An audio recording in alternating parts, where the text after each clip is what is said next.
안녕하세요. 김건영입니다. 오늘은 6월 12일 오후 2시 33분에 라이브 어느 정도 진행하고 나서 이제 녹화 같이 병행하는 그런 부분 먼저 진행을 할 거고, 무료정보 공유방에서 라이브를 진행할 때는 우선 알트코인 차트, 여러분들이 지금 대응을 해야 되는 부분들, 이 차트들 우선으로 말씀을 드렸고, 지금부터 녹화되는 부분에서는 이 비트코인 차트와 암호화폐 이슈, FOMC 관련한 코멘트, 그리고 알트코인 차트 관련한 몇 개 여러분들한테 제공해서 같이 볼 예정입니다. 우선 지금부터는 녹화니까 라이브 때 말씀드렸던 내용을 한 번 더 반복적으로 말씀드릴 수 있다라는 사실 꼭 기억해 주셨으면 좋겠고, 지금부터 바로 말씀드리도록 하겠습니다.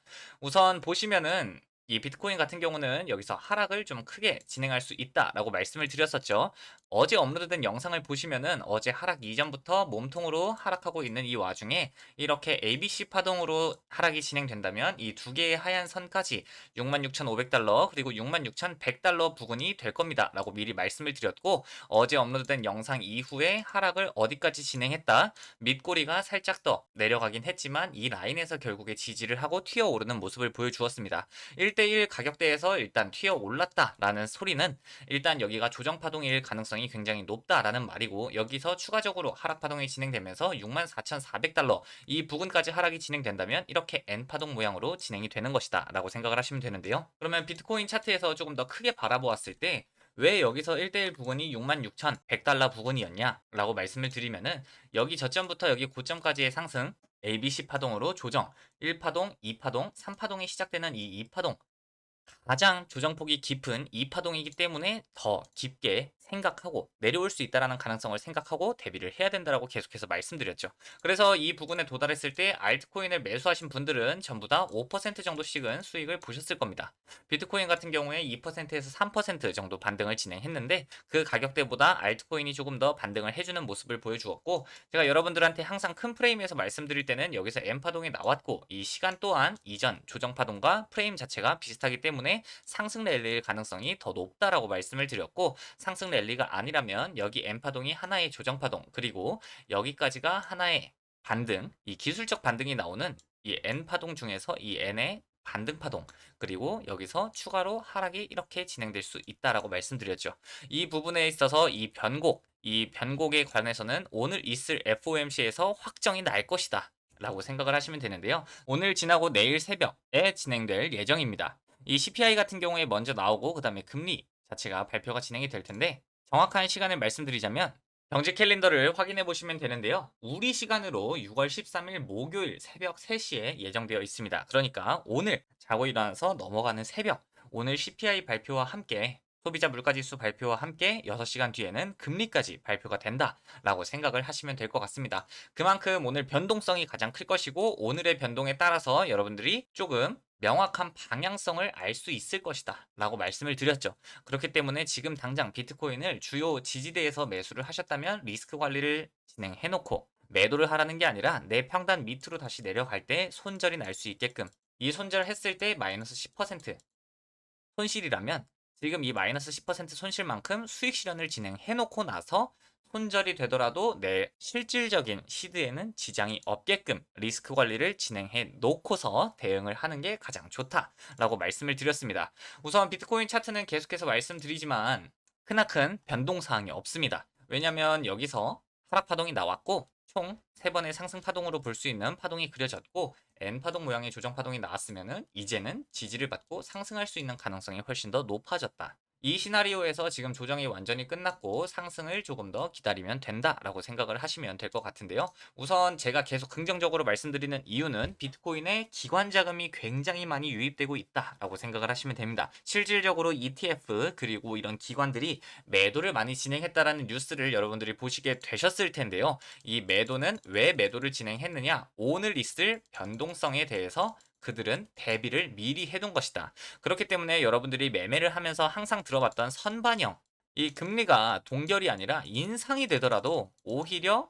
선반영이 되었기 때문에 악재로 인해서 크게 가격 하락하는 일은 별로 없을 수 있다라고 말씀을 드렸습니다. 그래서 선반영에 대한 부분도 꼭 생각을 해야 되고, 오늘 새벽에는 큰 변동이 생길 수 있는 그렇게 치고박는 자리이기 때문에 오늘 새벽 이후에 좋은 방향으로 금리가 결정되고 인터뷰가 완료된다면 그때부터 다시 매수하셔도 절대 늦지 않는다라고 말씀을 드렸습니다. 그러면 비트코인 차트는 제가 계속해서 반복적으로 똑같이 말씀을 드리고 있기 때문에 지금 분명 이 하락 분기점으로 넘어갈 수는 있지만 지금의 이 구조가 상승에 훨씬 더 가까운 구조를 만들고 있기 때문에 크나큰 걱정은 하지 않아도 된다라고 생각을 하시면 될 것 같은데요. 그러면 비트코인 차트는 이 정도면 될 것 같습니다. 그러면 크립토 이슈로 넘어가서 제가 몇 개의 뉴스들 이렇게 선별을 해 놓았는데 여러분들이 이 부분 같이 보시면서 저랑 생각해 보시면 될 것 같습니다. 이더리움 하락 언제까지? 3,400달러 지지 실패 시에 2,840달러까지 추가 하락.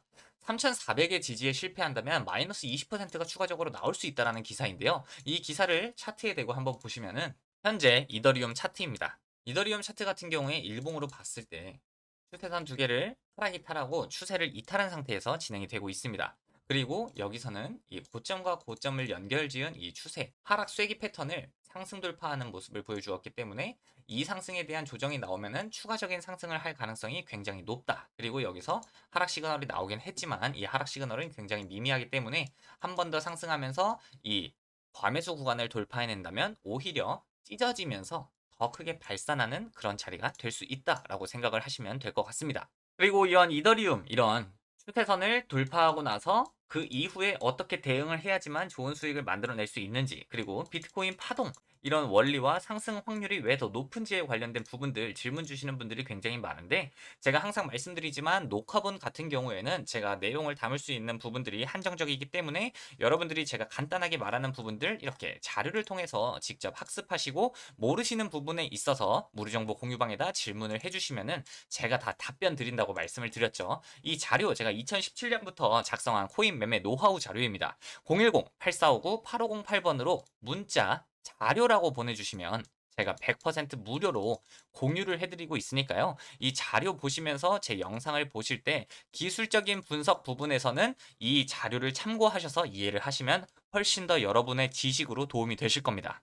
그렇기 때문에 무료로 나눠드리고 있으니까 나눔 꼭 받으셔서 제가 말씀드리는 부분을 제외하고도 다음에 차트에서 보일 수 있는 부분들 제가 그 부분 이 부분은 이렇게 돼서 이런 기술적인 부분으로 이렇게 상승할 확률이 높습니다라고 말씀을 드릴 때 그 근거의 이해를 돕기 위한 자료이기 때문에 무료로 공유 받아서 제 라이브나 녹화 방송 보실 때 불편함 없이 꼭 시청하셨으면 좋겠습니다. 그리고 이더리움 가격 같은 경우는 마이너스 20%가 갈 수는 있겠지만 지금 비트코인이 상승의 확률이 더 높은데 이더리움의 가격이 하락을 크게 하는 것은 솔직히 이 시장에서의 살짝 반대로 거슬러 가는 것이기 때문에 엄청나게 거대한 악재가 있지 않는 이상 그러기는 힘들다라고 생각을 하시면 될 것 같고요. 우선 파워르장에 2배 달렸다. 비트코인 급등이냐 급락이냐 2배 달린 이유는 금리 동결은 사실상 확정입니다. 그러면 인하가 됐을 때는 엄청나게 급등을 할 것이고 인상을 했을 때는 엄청나게 하락을 할 수도 있습니다.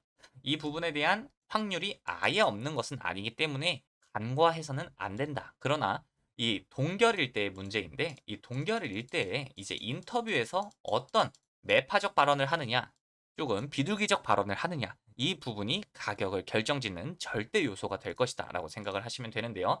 그렇기 때문에 파월의 입에 달렸다라는 그런 소리가 계속해서 나오고 있는 겁니다. 또한 여러 가지 호재가 나오고 있는데 이 머스크 오픈 AI와 법정 싸움 전날 소송 취하 이유는 안 밝혀. 현재 이 오픈 AI 운영에 있어서 차질을 빚은 이 일론 머스크가 그래서 애플이 이 챗 GPT를 선택함으로써 굉장히 사이가 안 좋아졌다라고 생각을 하시면 되는데요. 이 애플 제품들을 테슬라 본사에서는 사용을 할 수 없게끔 만들려는 그런 움직임도 보여주고 있습니다. 또한 내 NFT가 가상자산인가 당국 발표에 개미들 혼란. 지금 NFT 우리가 쉽게 민팅을 했었던 그 많은 NFT 그리고 샌드박스의 랜드 같은 다량으로 찍어낸 부분들이 가상자산으로 취급될 수 있다라는 이 가이드라인 때문에 지금 혼란이 엄청나게 가중되고 있습니다. 즉 정부는 현재 NFT를 가상자산이 아니다라고 인정을 하려면은 전부 다 RWA 같은 이런 증권성 담보가 있는 자산들만 가상자산이 아니라는 판단을 내렸는데요. 계속해서 가상자산을 규제를 하면서도 잘 키워가지고 개미들에게 우호적인 나라가 되겠다, 암호화폐 시장을 키우겠다 이런 말과 달리 지금 계속해서 나오는 규제는 우리에게 불편함만 있는, 우리를 통제하는, 우리에게 손해만 끼칠 수 있는 그런 자료들을 계속해서 보여주는 만큼 이 부분은 조금 더 심사숙고가 필요하지 않나라는 제 개인적인 의견이 있는데 우선 어떻게 흘러갈지는 계속해서 지켜보면 좋을 것 같습니다. 단순히 가상자산뿐만 아니라 가이드라인 규제 속에서 이 마켓 메이킹, MM하는 행위를 국내에서는 불법으로 규정을 하고 있기 때문에 지금 빗썸에서 국내에서 발행한 김치코인들은 한 번씩 큰 상승을 진행하고 있는데 이 상승이 상승을 위한 상승이 아니라 이 규제 가이드라인이 완전히 확정되고 시행되기 이전에 한번 상승시키고 물량을 떠넘기려는 움직임이기 때문에 뒤늦게 상투 잡으려고 고점 부근에서 진입하시는 것은 굉장히 위험한 행위다라고 다시 한번 말씀을 드리겠습니다. 그리고 지금 AI 기반 5가지 암호화폐 사기가 굉장히 유행인데요. 여러분들이 탈중앙화 거래소나 상장되지 않은 자산들로 인해서 하이 리턴을 원해서 매매를 진행하시는 분들은 조금 피해 가면 좋을 것 같습니다. 지금 국내에서 인정한 업비트, 빗썸 같은 거대 거래소 혹은 바이낸스 뭐 이런 해외에 있는 거대 거래소 위주로만 이용을 하셨으면 좋겠고 지금 OKX나 바이비트 같은 경우는 AI로 인해서 내 신분증이나 사진, 얼굴까지 만들어내면서 그 실시간으로 진행하는 전화로 인증하는 통화 인증, 이 통화 인증까지도 다 뚫어내는 그런 모습을 보여주고 있기 때문에 여러분들이 꼭 조심할 필요가 있다라고 한번 전달드리려고 정리를 했습니다. 그리고 많은 분들이 갖고 계시는 이 리플에 대한 호재가 나왔는데요. 한국과 일본에서 리플레저 혁신 펀드를 만들어냈습니다.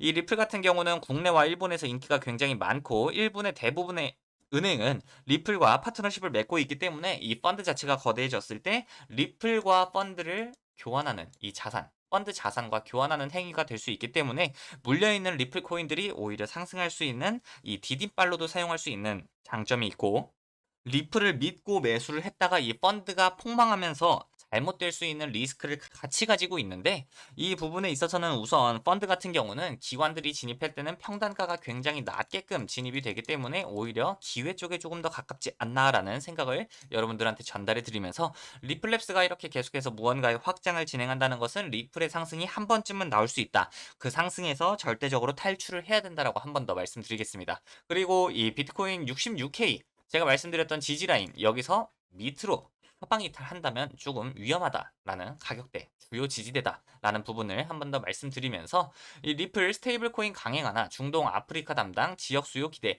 현재 아프리카에서는 블록체인을 매매하고 싶어도 매매하지 못하는 인프라 때문에 지금 리플이 신경을 쓰고 이후에 인구는 그만큼 많기 때문에 거기서 발전이 일어난다면 리플에게 엄청난 사업적인 수완을 만들어줄 것이다 라면서 아프리카 쪽에 굉장히 집중하고 있는 리플랩스인데요. 이 리플랩스가 아프리카 사업에 성공하면서 리플 가격에도 조금 긍정적인 요소가 많이 생겼으면 좋겠습니다. 이 비트코인 고래들 먼저 움직였다. 연준회의, 물가 발표 등 빅 이벤트 대비 말씀드렸던 것처럼 선반영이다. 고래들이 그렇게 움직이고 나서 지표가 오히려 좋게 나오면은 이 리스크 관리했던 자금들도 다시 장가로 매수를 하면서 오히려 좋은 상승을 할 수 있는 자리를 만들었다라고 생각하는 게 옳다라고 말씀을 드렸죠. 그리고 FOMC, CPI 앞둔 위험 회피로 하락 흐름 지속, 이 비트코인 장중 66K 부근 후퇴 전부 다 비슷한 말입니다. 그렇기 때문에 지금 선반영 관련해서 알고 있는 사람과 모르는 사람들은 이후에 수익률 차이가 엄청날 것이다. 그리고 이 닉 티미라우스 이분은 이 FOMC, 페드, 연준의 확성기라고 불리는 분인데요. 이분의 이 자료 여기가 보시면은 이 한 달에 2,600원씩 정기 결제를 해야지만 이 기사를 볼 수 있는 유료 언론사입니다. 이 부분을 제가 한번 보고 나서 정리를 해놨는데요. 이 내용을 함께 보시면은 닉 티밀하우스는 기준금리는 동결이고 다음 금리 인하를 추정할 정책을 언급할 것이다. 이 정책이 이제 비둘기적이냐 매파적이냐 부분에 따라서 우리의 한두 달 동안 이 시장의 방향성이 나올 것이다 라고 생각을 하시면 좋을 것 같고 의미 있는 정책 변화가 없을 것이기에 CPI 발표 이후 점도표 이 연준 인사들이 바라보고 있는 심리 상태 이 심리 상태가 굉장히 중요할 것이다. 실망스러운 보고서이면 점도표 1회 인하, 예상 부합 보고서는 점도표 2번 예상. 그래서 점도표 2번 인하 예상이 몰려 있을 때가 가격적인 부분에서 가장 긍정적이다. 3번이 나오면 급등할 수밖에 없습니다. 그리고 점도표는 한두 명의 생각에 따라서 점도표 0회로 바뀔 수 있는 상황이라 자신이 예측하기 힘든 상황이라고 언급. 이 페드의 확성기라고 불리는 닉 티밀하우스 기자 자체도 지금 어려워하는 상황이기 때문에 나와봐야지만 안다. 미국인들의 순 자산이 과거 금융위기 때처럼 빠지고 늘어난 게 아니라 계속 늘어났기 때문에 순 자산은 160조 달러이다. 그래서 물가는 천천히 잡히겠지만 경기 침체는 오기 어려울 것이다 라고 전했습니다. 이 침체가 오지 않으면 엄청난 폭락은 없지만 상승했을 때 시간을 굉장히 많이 사용할 것이다. 이 이 상승은 하지만 결국 시간을 사용한다는 것은 우리가 괴롭고 심리적으로 굉장히 흔들릴 수 있다라고 생각을 하시면 되는데요. 그런 부분들이 있을 거라고 미리 말해 주었기 때문에 항상 그런 부분들을 대비하고 왜 상승 안 하지 하고 매도하는 그런 행위를 조금만 피한다면, 가격이 내려왔을 때 잘 주워 담는다면 오히려 꾸준히 우상향하면서 우리가 수익을 낼 수 있는 그런 장세가 열린다라고 생각을 하시면 됩니다. 그리고 지금 알트코인들이 전반적으로 더 큰 하락을 진행했는데 말씀을 드렸던 것처럼 도미넌스 때문에 그렇습니다. 우선 도미넌스가 여기를 돌파 시도를 했다가 실패하고 다시 내려오고 있는데, 도미넌스가 다시 여기서 하락을 시작한다면 우리에게는 좋은 알트코인 본격적인 상승 랠리가 시작될 것이다 라고 말씀을 드렸는데요. 이제 명확하게 구분이 될 테니까 오늘만 지나고 나서 보유 현금이 많으신 분들, 제가 여러분들한테 보유 현금 비중을 최소한 60%는 맞춰두는 것이 좋다라고 말씀드렸죠. 오늘 리스크로 인해서 큰 하락의 시작점일 수도 있기 때문입니다. 그래서 이 60%로 저점 부근에서 매집을 잘 해둔다면 이제 7월, 8월까지 100%, 200% 수익은 쉽게 만들 수 있는 자리가 만들어졌다. 이 기회가 다가오고 있고 이 기회가 완성이 되는지 혹은 다음 기회로 바통 터치를 진행하는지 여부를 살펴보는 게 우리가 지금 가져야 할 태도라고 말씀을 드렸습니다. 이 알트코인 차트 같은 경우는 여러분들이 많이 물어봐 주셨는데요. 온도 파이낸스 괜찮은 거냐 물어봐 주신 분들이 굉장히 많습니다. 제가 여러분들한테 온도 파이낸스 같은 경우는 이 저점에서 고점까지의 상승이 있었기 때문에 이 1550원 라인까지는 하락해도 문제가 없다, 오히려 지금 방어를 굉장히 잘하고 있는 것이다 라고 말씀을 드렸었죠. 그래서 지금 이렇게 계속해서 붙어있는 차트, 이렇게 명백하게 방향성이 없는 차트이기 때문에 여기서는 한 번 더 하락하면서 1550원 라인 부근까지 내려왔다가 상승할 수 있는 가능성도 염두에 두셔야 된다라고 계속해서 말씀드렸고, 아발란체 RWA를 진행하는 아발란체 또한 매수를 많이 하고 싶은데 언제 매수해야 될지 모르겠습니다 라고 말씀해 주시는 분들이 굉장히 많으셔서, 여기부터 시작된 파동을 보시면 한 번 하락 이후에 수렴 같은 모습을 보여주었고, 두 번째 하락을 진행하고 N파동이 나오고 마지막 하락 파동이 진행되고 있습니다. 그래서 이 저점을 살짝 이탈하는 부분에서 다이버전스를 만들고 나서 상승할 가능성이 굉장히 많기 때문에 이 부분에서 매수를 할 만한 기회가 다가올 것이다, 혹은 밑꼬리가 길게 나왔을 때 매수를 하신다면 좋은 결과가 있을 것이다 라고 말씀을 드렸었고요. 스택스는 왜 이렇게 방어를 잘하나요? 라고 물어보시는 분들도 굉장히 많으신데, 우선 차트상으로 이 하락 추세선을 돌파하고 나서 이 부분에서 지지 테스트를 하고 있는 거기 때문에 여기서 꿈틀거리다가 좋은 호재가 나오면 바로 상승하는 모습을 보여줄 가능성이 굉장히 높은 차트다. 이렇게 차트를 완성시켜 놓고 하락시키는 일은 많이 없습니다. 왜냐하면 매수 시그널이 두 번이나 중첩돼서 나왔기 때문에, 이렇게 다이버전스, 이렇게 다이버전스, 총 두 번의 중첩 다이버전스이기 때문에 상승하는데 지금 장이 안 좋아서 버티고 있는 것뿐이지, 장만 살짝 좋아진다면 빠르게 상승할 가능성이 굉장히 높다라고 생각을 하시면 되는데요. 나머지 같은 경우는 다 이 차트들과 굉장히 유사하다라고 말씀을 드렸었죠. 그리고 저점을 높였던 다이버전스가 없는 그런 니어 프로토콜 같은 종목들은 여기서부터 고점 갱신에 실패했기 때문에 앞선 고점부터 조정 파동의 시작이다. 그래서 이렇게 N파동 모양이 나온다면 이제 다시 반등을 시작할 수 있는 8,250원 라인에서 여러분들이 주목하시면 좋은 결과가 있을 거다라고 말씀을 드렸고, 이 부분까지 왔다가 지금 400원 정도, 5% 정도 지금 상승을 한 모습을 보여주고 있습니다. 여러분들이 지금 이렇게 좋은 차트들 먼저 매수를 해서 이번 기회에 매수를 못 하셨다면 지금 가격대에서 바로 매수하라는 말씀은 못 드리겠습니다. 그 이유는 이 금리 때문에 변동이 커질 텐데 지금 굳이 매수할 필요가 없고, 오히려 상승하고 나서 눌림에 매수를 하거나 하락하는 밑꼬리, 거래량이 실린 밑꼬리가 생기는 그런 음봉에서 매수를 하시는 게 훨씬 더 손익비가 좋고 수익이 훨씬 더 크게 날 수 있는 기회이기 때문인데요. 이 부분들 전부 다 무료정보 공유방에서 공유를 해드리고 있고, 현재 미국의 기관 움직임과 라이브는 이렇게 녹화 방송에도 똑같이 진행이 되고 있습니다. 보시면은 모든 자료들 같이 공유를 해드리면서 여러분들이 확인을 하실 수 있는데요. 많은 지표들과 여러분들이 수익 낼 수 있는 자료들, 알트코인 분석들 전부 다 공유를 해드리고 있으니 무료정보 공유방에서 모든 자료들 무료로 공유를 받아가시면 되는데, 이 무료 공유 받으시는 방법 010-8459-8508번으로 숫자 1번 보내주시면 초대 링크 보내드리고 있으니까요. 무료정보 공유방 입장하시고 앞서 보셨던 기술적 분석 관련된 이 매매 노하우 자료 무료로 공유 받아서 지금부터 시작되는 상승 랠리에서 좋은 수익 만들어 보시길 바랍니다. 그러면 다음 영상 혹은 새벽에 금리 관련된 발표에서 라이브 영상에서 찾아뵙도록 하겠습니다.